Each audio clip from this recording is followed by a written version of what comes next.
मित्रों नमस्कार, आप हैं बसंत गुरु जी के साथ। आज हम जीवन के और परिवार के एक छोटी सी बात पर चर्चा करना चाहते हैं। बात छोटी है लेकिन ये पूरे जीवन को प्रभावित करने वाली है, पूरी तरह से समाज को प्रभावित करने वाली है। जीवन की इस यात्रा में यह एक महत्वपूर्ण पड़ाव होता है मित्र। वो क्या है? विवाह, शादी, वेडिंग अलग अलग है। एक जर्नी है, एक यात्रा है जिसमें दो व्यक्ति एक जीवन में बन करके, एक सोच बना करके और अपने जीवन और अपने समाज को बदलने की या जीवन जीने की एक रूहानी संबंध होता है। ये हमारे भारतीय समाज में कहा गया कि यह एक विवाह एक रूहानी संबंध है, एक रूहानी मित्र होता है, एक रूहानी दोस्त होता है, एक लाइफ पार्टनर होता है, वह जीवन साथी होता है, जीवन संगनी होता है, एक दूसरे के लिए होता है। लेकिन अब पाश्चात्य जगत में इसको सिर्फ एक समझौता माना गया कि आप जवान हो, आप शरीर की ज़रूरत है, आइए आपको धन की ज़रूरत है, आप सुंदर हो, आपको एक आदमी चाहिए, उसको ज़रूरतें हैं, तो एक दूसरे को ज़रूरत को पूरा करने वाले साझेदार। और तलाक जैसे चीज़ें वहाँ बहुत ज़्यादा होने लगी। बहुत पहले हमारे भारत में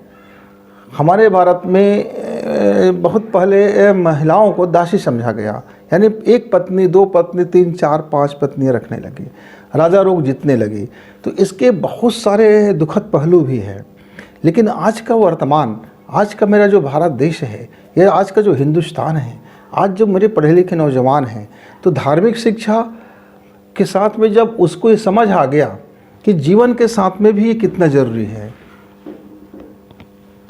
दो संबंधों को जब आप ईमानदारी पूर्वक स्थापित करते हैं, बिना कोई छल के, बिना कोई झूठ के, बिना कोई कपट के, एक दूसरे के साथ यदि जीने के लिए आप यदि संबंध बनाते हैं, दो परिवार जब जुड़ता है, तो उस समय आप कितना ज़्यादा आप अपने तरफ से ईमानदार हो, दोनों तरफ से यदि ये बात मिल जाती है, तब दोनों की ज़िंदगी में, तो एक लड़का एक लड़की जब दाम्पत्य जीवन शुरू करता है तो दो परिवार जुड़ते हैं, दो परिवार मिलते हैं।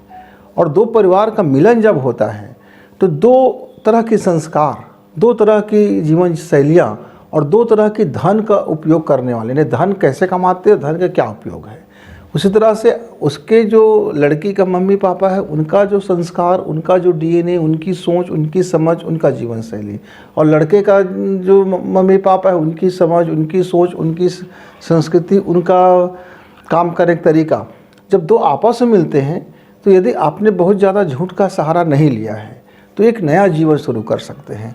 और इसी को रूहानी संबंध कहा गया है।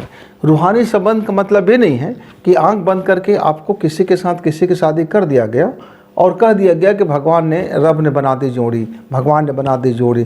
तो मित्रों, वो हमारी विफलता है कि हम किसी के साथ किसी को एक बंधन बांध दिए, एक शहनाई बजा दिया, एक मंगलसूत्र डाल दिए, एक कुमकुम लगा दिए और कह दिए कि रब ने बना दी जोड़ी, ये भगवान की इच्छा था। तो मित्रों, ये हमारी एक तरह की छल है कि जब हम ईश्वर के हम सहारा ले लेते हैं।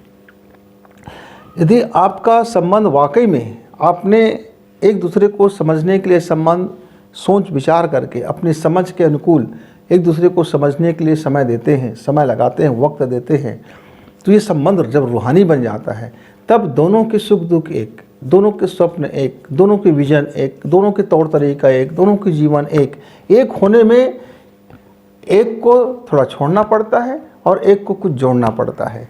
जब एक ने कुछ छोड़ा और एक ने कुछ जोड़ा तो दोनों मिलकर के एक नया चीज़ बन जाता है। एक ने समझ उत्पत्ति की, एक ने आइडियाज़ दिया, एक ने एक धन कमाने की एक पास आइडिया था तो एक को धन का उपयोग करने का है। जीवन को संवार कर, परवरिश करके यदि इस तरह से यदि सोच में हावी हो जाता है तो फिर उस संबंध में फिर आपके जीवन में जितना भी क्यों ना उतार चढ़ाव हुआ है, आपके घर परिवार के साथ जो भी आर्थिक समस्याएं क्यों ना आए, आर्थिक और सामाजिक समस्याएं क्यों ना आए, या स्वास्थ्यगत समस्या क्यों ना आए, फिर आप लाइफ टाइम के लिए कोई बंदा, कोई व्यक्ति, कोई परिस्थिति फिर आपको जुदा नहीं कर सकता। तब हम कह सकते हैं हाँ, ये एक रूहानी संबंध है। हम देखते हैं कई बुजुर्गों का 90 साल 85 साल 90 साल की अवस्था तक जाते जाते तक पति पत्नी में और प्रगाढ़ता बढ़ जाती है। जो भी जीवन में उतार चढ़ाव आए उसके साथ जिया और खूब जिया, जी भर कर जिया, जो भी चीज़ें हासिल वो जिया, एक दूसरे को संबंध को बचाते रहे, बनाते रहे, संवारते रहे मित्रों। तो इसीलिए एक विवाह एक यात्रा है, वेडिंग एक यात्रा है, अपने रूह की यात्रा है। यदि आप एक दूसरे से मिल करके एक सुंदर से जीवन जीते हो तो आध्यात्मिक जीवन भी हो सकता है। यह जो दाम्पत्य जीवन है यह मुक्ति का जीवन है। इस दाम्पत्य जीवन में आप अपने को मुक्त कर सकते हो। कई मित्रों का फ़ोन आता है, समस्याएं आते, बोलते हैं कि क्या बताएं गुरुजी, हमारे जीवन में बड़ी खटास हो गया है, शादी के ज़्यादा दिन हुआ नहीं है, ज़्यादा बरस हुआ नहीं है, फिर कुछ बरस हो जाता है, 5 साल 10 साल के बाद भी तलाक की नौबत आ जाती है, और एक दूसरे के ऊपर इतनी ज़्यादा लांछना, इतनी ज़्यादा कोहराम मचा दी जाती है, इतनी ज़्यादा नफ़रत कि उस कहते हैं कि हमें कोई प्रेम ही नहीं हो रहा है, हम क्या करें। तो ये जीवन में जब आप समस्या आते हैं, जब देखते हैं कि क्यों दो पति पत्नी के बीच में तलाक का नौबत आ जाता है, छोटी छोटी बातों को लेकर के झगड़ा हो जाता है, मारपीट होने लगते हैं, तो ये हमारे नासमझी होता है। हम अपने उस रूहानी संबंध को नहीं समझे होते हैं। इसको हम भौतिक संबंध समझते हैं, भोग का संबंध समझते हैं। तो जब हम भोग का संबंध समझते हैं अपने विवाह को, तो तब फिर ये हमारे लिए समस्या उत्पन्न कर सकते हैं। लेकिन यदि हम इसको योग के संबंध समझे, इसको हम मुक्ति का माध्यम समझे, इसको अपनी ईश्वर भक्ति का माध्यम समझे, इसको अपने दैवी वरदान समझें, तो ये फिर लाइफ हमारा रूहानी हो जाता है। और जैसे जैसे रूहानी हो जाता है तो फिर आप बहुत सारी चीज़ों से आप बच जाते हो। तो मित्रों, मेरे नौजवान साथी आप हैं, आपके पास 2 विकल्प है।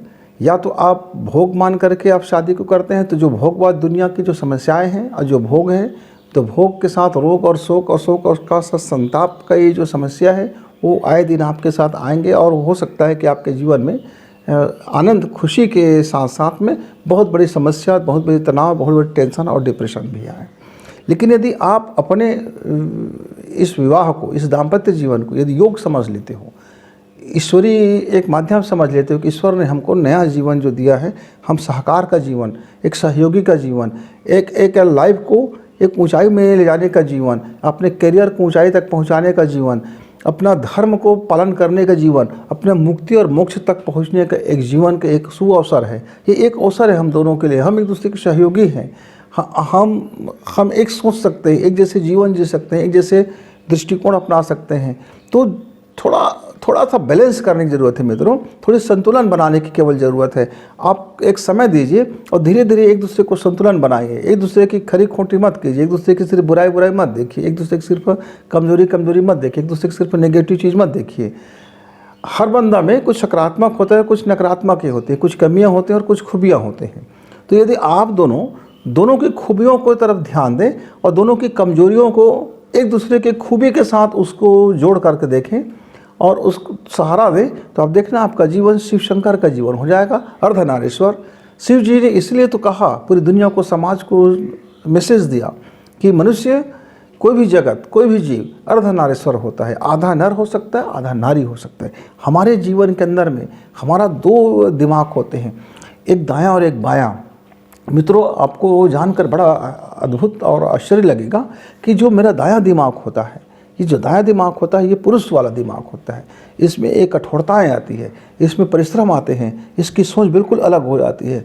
तपिश होता है, गर्मी होता है, क्रोध होता है और गुस्सा होता है, टारगेट को प्राप्त नहीं करने के बाद एक चिड़चिड़ापन होता है। लेकिन वही जब मेरा बायां दिमाग है, ये महिला का दिमाग है, ये स्त्री वाला गुण का दिमाग है, यहाँ वात्सल्य है, प्रेम है, शांति है, सुकून है, आनंद है, जीवन को एक परम तक पहुँचाने की सामर्थ्य है। तो दोनों दिमाग मिल करके यदि जिसका एक्टिवेट हो जाए, एक दायां एक बायां, आप समझिए कितना ज़बरदस्त चीज़ें हैं। इसीलिए तो जब वाम मार्गी बन जाती है महिलाएं, पहले दक्षिण मार्गी होते हैं और विवाह के बाद वाम मार्गी हो जाते हैं। तो ये जब वाम मार्गी की जब चीज़ों को मैंने समझना शुरू किया वेदों में कि वाम मार्गी क्या है और दक्षिण मार्गी क्या है, क्यों इस तरह से विवाह के संपन्न होने के बाद महिलाओं को पुरुष के दूसरे भाग में बैठा दी जाती है। पहले भाग उनका अर्जी होता है और जब विवाह हो जाता है तो उसकी दिशाएं बदल दी जाती हैं। तो उसके पीछे वही कारण है, सांसों का विज्ञान, कि जैसे पुरुष गर्म सांसें हैं तो महिलाएं ठंडी सांस। यदि दोनों गर्म सांसें हो जाएंगे, दोनों का दाहिना नास का एक समान चलता रहेगा तो विवाद उत्पन्न होगा। लेकिन यदि पुरुष का दायां सांस चल रहा है, दायां नास का, और महिला का उस समय बायां नास का चल रहा है, तो उसमें विवाद होने की संभावना कम हो जाती है। लेकिन दोनों का बायां बायां चल रहा है तो फिर ज़रूरत से ज़्यादा ठंडपन भी हो सकता है। इसीलिए संतुलन के लिए एक को गर्म कहा गया, एक को ठंडा कहा गया। तो आप अपने दाम्पत्य जीवन में देख लीजिए कि आप में महिला का पुरुष वाला गुण है कि पुरुष महिला वाला गुण है, कि किस समय किसका क्या गुण रहते हैं।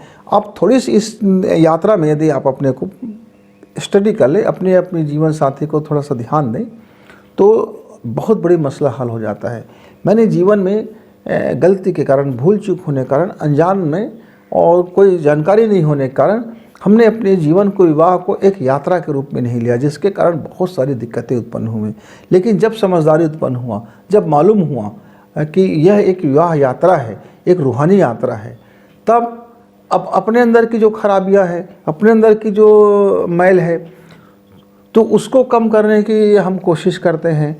क्योंकि जब हम समझ जाते हैं कि ये रूहानी यात्रा है, मतलब न तो पत्नी कम है और न पति ज़्यादा है, मतलब दोनों ईश्वर है, दोनों ईश्वर के अंश है, दोनों ईश्वर बराबर के हैं, बस उसके स्वरूप अलग अलग है। तो आपके जीवन जीने का तरीका बदल जाएंगे, सोच के तरीका बदल जाएंगे, देखने का तरीका बदल जाएगा। तो आपका दाम्पत्य जीवन भी सुंदर हो जाएगा और शानदार हो जाएगा। तो मित्रों, यदि जितने भी शादीशुदा मेरे मित्र हैं, अपने विवाह को देखें और उसको एक रूहानी यात्रा मान के चले, आपके जीवन में बहुत बदलाव होगा।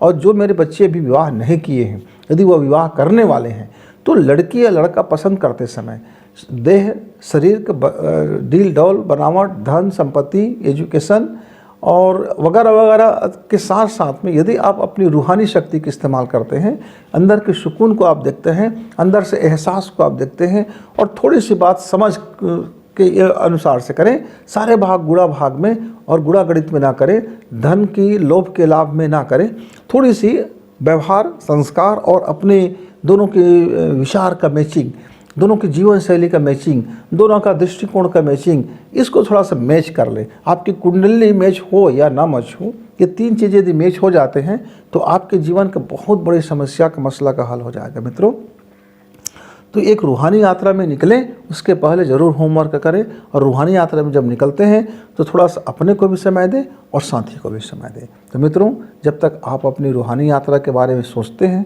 समझते हैं, अपनाते हैं, तब तक गुरु जी को विदा। नमस्कार, धन्यवाद।